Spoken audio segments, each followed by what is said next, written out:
جبرائیل وحی لاتے ہیں۔ جب آپ کی عمر 40 سال کی ہو گئی تو اللہ تعالیٰ نے چاہا کہ روئے زمین کے باشندوں پر اس کی رحمت کا فیضان ہو، چنانچہ اس نے آپ صلی اللہ علیہ وسلم کو نبوت سے مشرف کیا اور حضرت جبرائیل علیہ السلام قرآن مجید کی چند آیات لے کے آپ صلی اللہ علیہ وسلم کے پاس تشریف لائے۔ حضرت عائشہ رضی اللہ تعالیٰ عنہ فرماتی ہیں، آپ غار حرا میں تھے، یعنی آپ کے پاس فرشتہ آیا اور اس نے کہا پڑھو۔ آپ نے فرمایا میں پڑھا ہوا نہیں ہوں۔ آپ فرماتے ہیں کہ اس پر اس نے مجھے پکڑ کر زور سے دبایا کہ میری قوت نچوڑ دی، پھر چھوڑ کر کہا پڑھو۔ میں نے کہا میں پڑھا ہوا نہیں ہوں۔ اس نے دوبارہ پکڑ کر دبوچا، پھر چھوڑ کر کہا پڑھو۔ میں نے پھر کہا میں پڑھا ہوا نہیں ہوں۔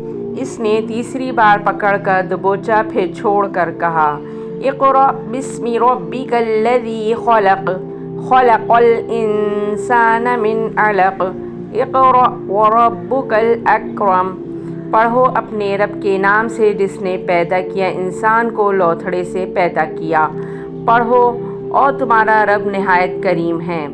ان آیات کے ساتھ رسول اللہ صلی اللہ علیہ وسلم پلٹے۔ آپ صلی اللہ علیہ وسلم کا دل دھک دھک کر رہا تھا۔ حضرت خدیجہ کے پاس تشریف لائے اور فرمایا مجھے چادر اوڑھا دو، مجھے چادر اوڑھا دو۔ انہوں نے آپ صلی اللہ علیہ وسلم کو چادر اوڑھا دی، یہاں تک کہ خوف جاتا رہا۔ اس کے بعد آپ نے حضرت خدیجہ رضی اللہ تعالیٰ عنہا کو واقعے کی اطلاع دیتے ہوئے فرمایا کہ یہ مجھے کیا ہو گیا ہے، مجھے تو اپنی جان کا ڈر لگتا ہے۔ حضرت خدیجہ نے کہا قطعاً نہیں، بخدا آپ کو اللہ تعالیٰ رسوا نہ کرے گا۔ آپ صلی اللہ علیہ وسلم صلح رحمی کرتے ہیں، درماندوں کا بوجھ اٹھاتے ہیں، تہی دستوں کا بندوبست کرتے ہیں، مہمان کی میزبانی کرتے ہیں اور حق کے مصائب پر اعانت کرتے ہیں۔ اس کے بعد حضرت خدیجہ آپ کو اپنے چچیرے بھائی ورقہ بن نوفل کے پاس لے گئیں۔ ورقہ دور جاہلیت میں عیسائی ہو گئے تھے اور حسب توفیق الہی انجیل لکھتے تھے۔ اس وقت بہت بوڑھے اور نابینا ہو چکے تھے۔ ان سے حضرت خدیجہ نے کہا بھائی جان آپ اپنے بھتیجے کی بات سنیں۔ ورقہ نے کہا بھتیجے تم کیا دیکھتے ہو؟ رسول اللہ صلی اللہ علیہ وسلم نے جو کچھ دیکھا تھا بیان فرما دیا۔ اس پر ورقہ نے آپ سے کہا یہ تو وہی ناموس ہے جسے اللہ نے موسیٰ پر نازل کیا تھا۔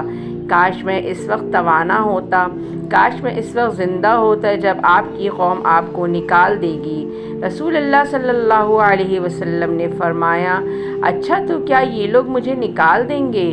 ورقہ نے کہا ہاں، جب بھی کوئی آدمی اس طرح کا پیغام لایا جیسا تم لائے ہو تو اس سے ضرور دشمنی کی گئی، اور اگر میں نے تمہارا زمانہ پا لیا تو تمہاری زبردست مدد کروں گا۔ اس کے بعد ورقہ جلد ہی فوت ہو گئے اور وحی رک گئی۔